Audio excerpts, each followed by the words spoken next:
Ladies and gentlemen, I'm Chaplain Dennis Keith Hale from the Lighter Than Air Ministries in Cotati, California.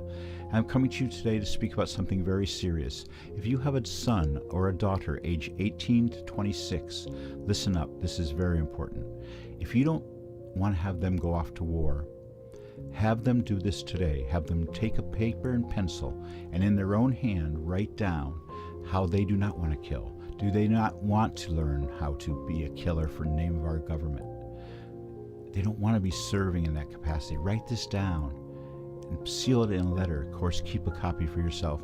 But most importantly, take this step to document your feelings about killing.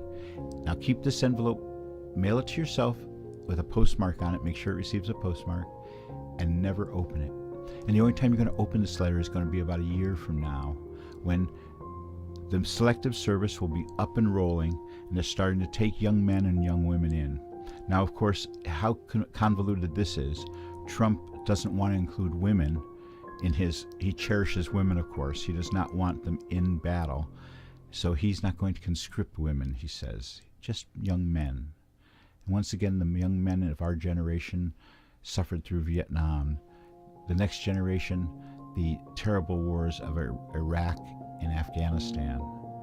And now, more veterans to be made? I think not.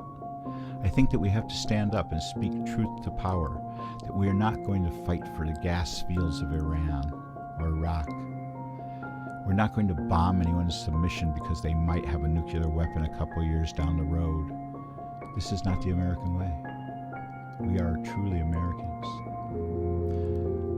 On that juncture, I'd like to say that there must be a spiritual side that's exhibited in soldiers. They cannot possibly fire upon our citizens. Our military, these volunteers, if given the order to turn their guns on our people, I know they won't. So we better be ready, ladies and gentlemen.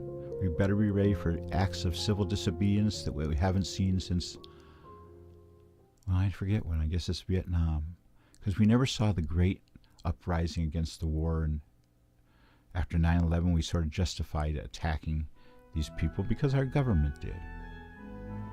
But we're not doing that anymore. We're saying no to war. We're saying no to illegal power. We must stop it. In watching the Keith Olbermann pieces which he titles Resistance, we must be part of that resistance. I'm Chaplain Dennis Keith Hale, reminding you as you go through life, I hope that you know mercy. And when you go, I hope you go with grace. Good night. Stop the draft now. Again.